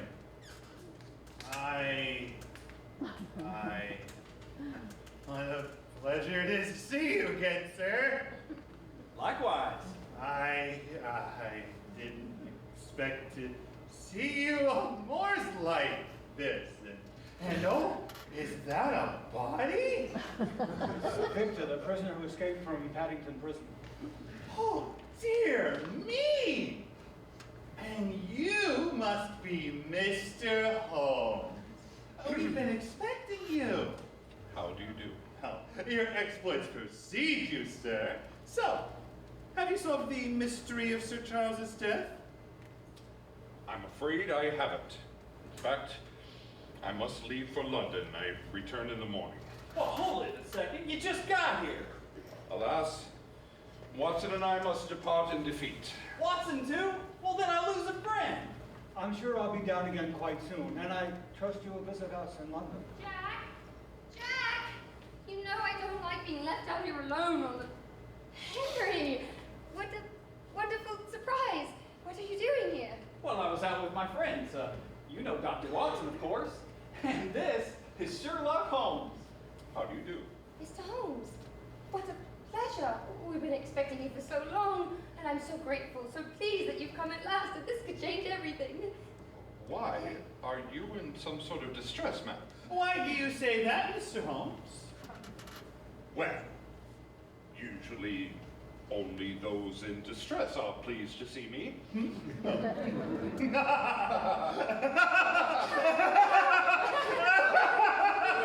Very good, Mr. Holmes. Oh, and the rest of us want to run away from you,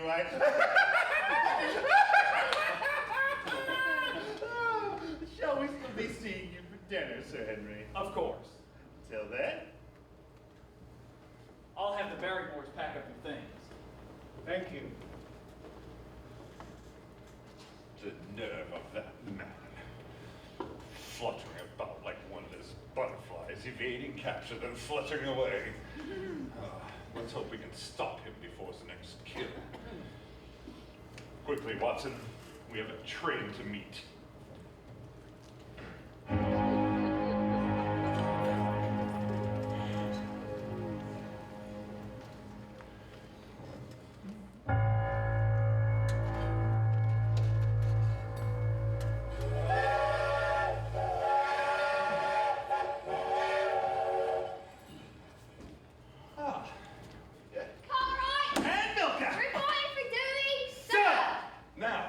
Did I receive the letter at my house? Yes, I sir. got it. We both got it. All right. Ah, quite satisfactory. Superlative, even. Now, it's off to see this Mrs. Lyons.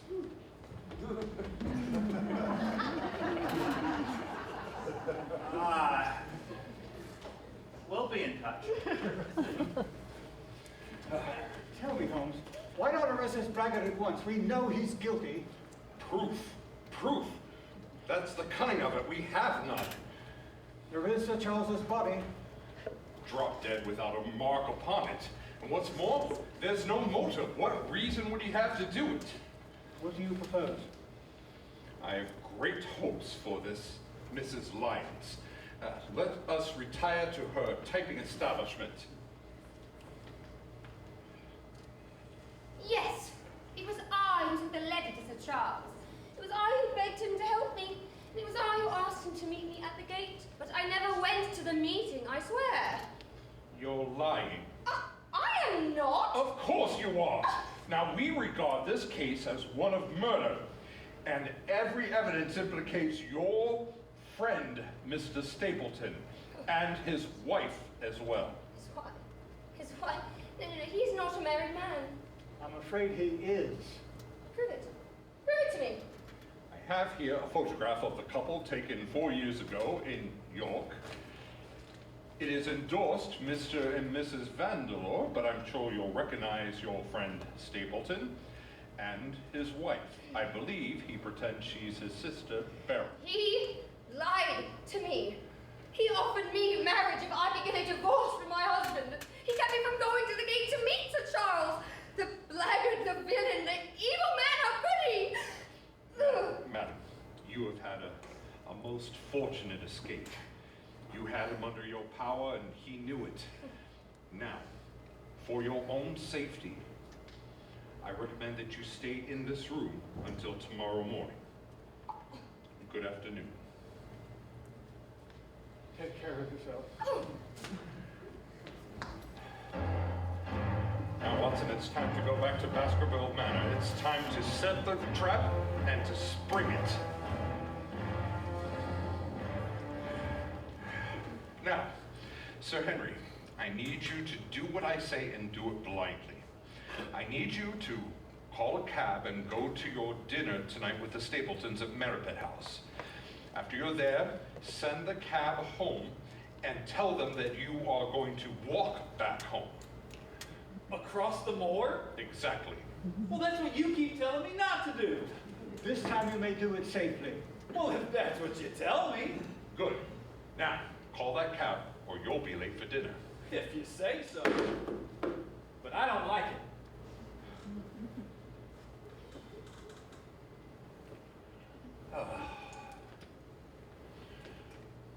No matter how much he complains, poor Sir Henry will thank us profusely once we manage to, What is it? Holmes, what's the matter? These portraits on the wall, they're all of Sir Henry's ancestors? Yes. Huh. And they're all Baskervilles. That's right. The one you're staring at is Sir Hugo, the one who started everything. Is something wrong? No, dear Watson. In fact, finally something is going right. Now, I know that you think I know nothing of art, but I'm sure you'll agree with me that this portrait is remarkable.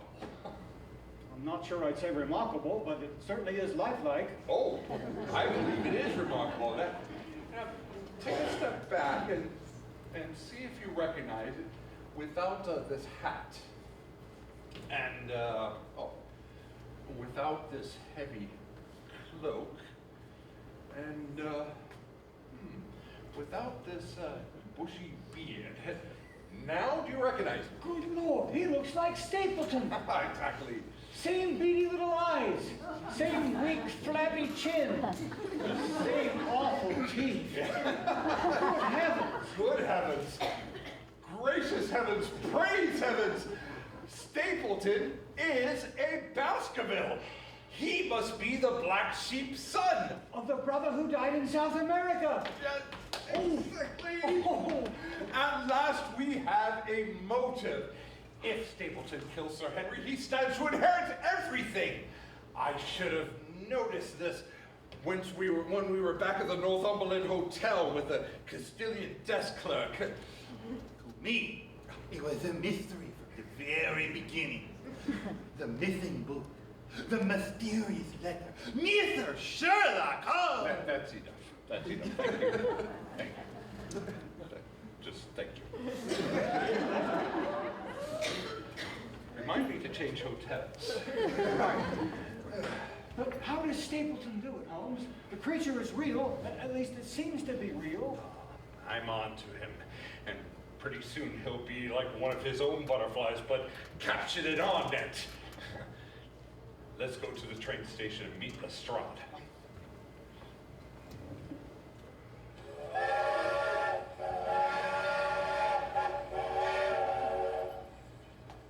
Well, anything good this time, or is it just some Maharaja's missing knickers? It's the biggest thing in years. Are you armed?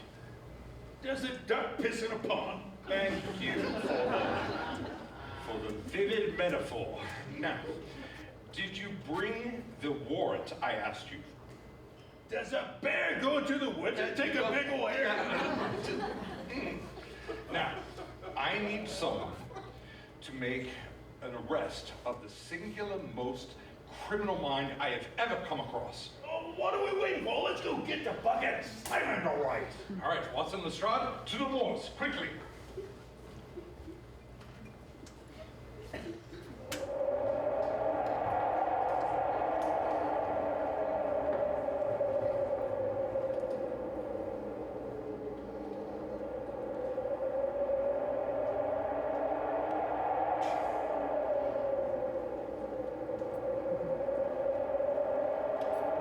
Not a very cheerful place now, is it, Holmes? Oh, look there, I see lights. That's Merripit House where Stapleton lives. He has killed one man and is trapping another. Sounds like a slippy sort of character to me. That is the understatement of your career, Lestrade. Now, Sir Henry is inside that house. He'll be leaving shortly and walking down that path alone. That is where Stapleton will try to kill him, and this is where we'll ambush him from here. Ambush, I like the sound of that.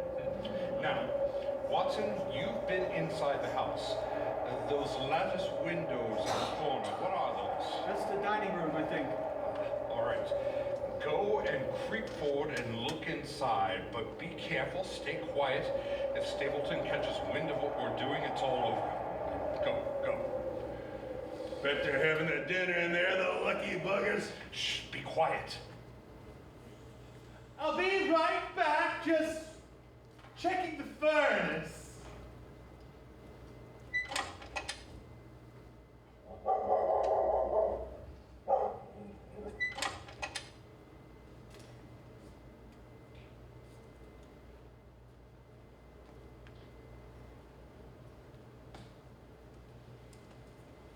Well, what happened? Dog, enormous dog, inside that building. Awful. And I saw no sign of Miss Stapleton at the table.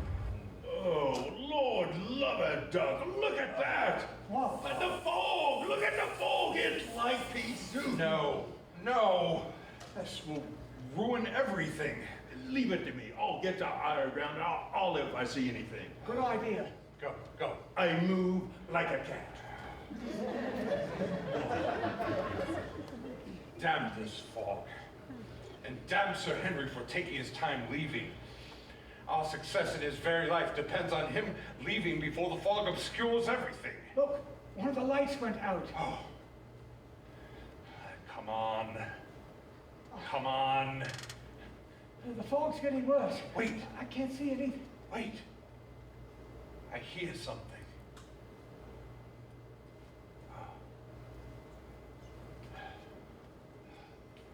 Good night, and thank you again. Sleep well.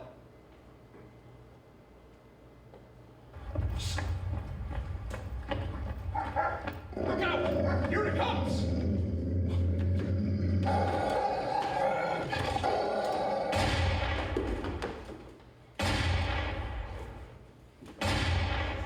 Henry! Sir Henry! Are you all right? Henry! I can hardly. Ah! What is that? It's all right. It's dead.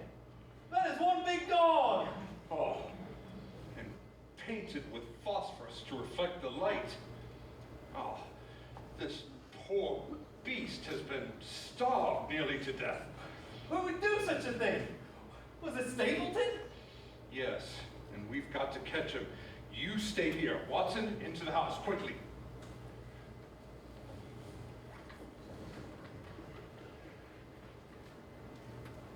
Damn, no sign of him. Ah, he must have heard the shots and run off. He's not in the kitchen. Oh, wait! I heard something. I hear it too. I think it's upstairs. Quickly, Watson, Lestrade upstairs before he runs off. Miss Stapleton! Oh, the brute! Take the shackles off. How do you do?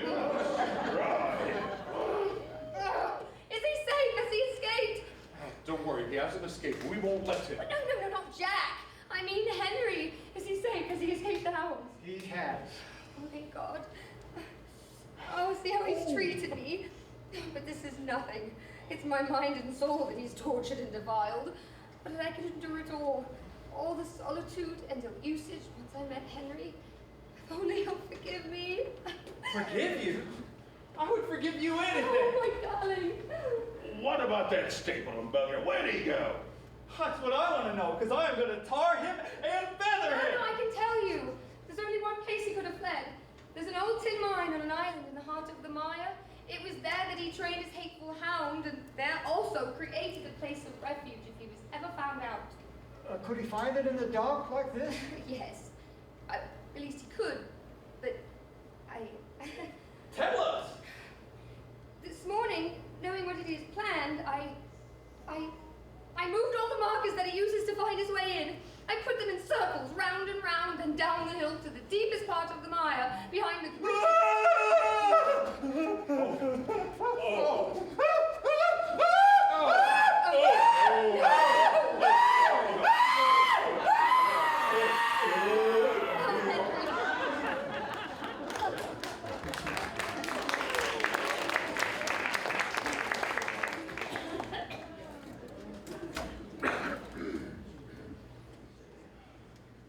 The resolution of the case took its toll upon Holmes, for he was continually troubled by the conflict he felt between the atrocious nature of the crimes he dealt with and the thrill he got from their investigation. The Hound, he said, was deep in all of us, a part of our souls that is dark and troubling, and it took him time to come to grips with it all. For my part, I was anxious to understand all the details of what had occurred so I could begin to chronicle his latest exploit. But it was a full month before I could get him to discuss the case, which he finally did on a Sunday afternoon when we were back at our flat in Baker Street. Stapleton was indeed the son of Roger Baskerville, and when he discovered that only 2 persons intervened between himself and the title, he vowed to kill them both. So he settled in Devonshire for that very purpose, learned the legend of the Hound, and that is where his true genius lay. He relied on the legend to create the real thing. He used a large mastiff, painted, hidden, and starved to do his killing. His wife tried to warn Sir Henry with her letter using cut-out words so her husband would not recognize a handwriting in case he saw it. Meanwhile, Stapleton stole Sir Henry's boot in order to give the Hound the scent of the man, which told me immediately that there was a real dog involved. So I had my suspicions before you even left for Devonshire. The only real red herring in all this was the convict Victor, who had nothing at all to do with the case, but still distracted me, which was unforgivable.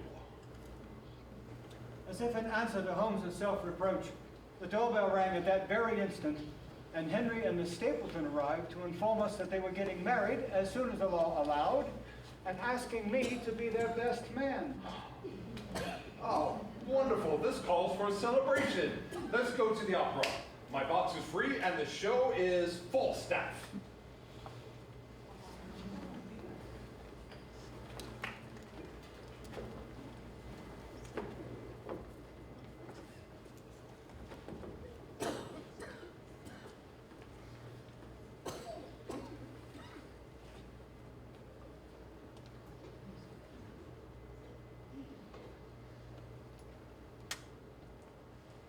We owe everything to the two of you. We're so grateful. Doing our job, that's all.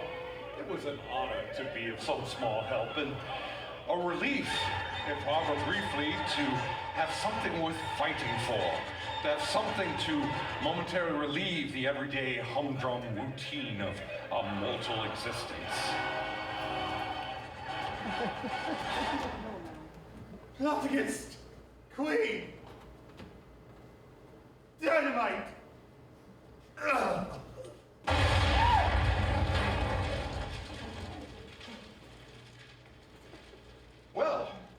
Watson. Yes, Holmes? It appears the wheel has turned once again, and it's time to get to work.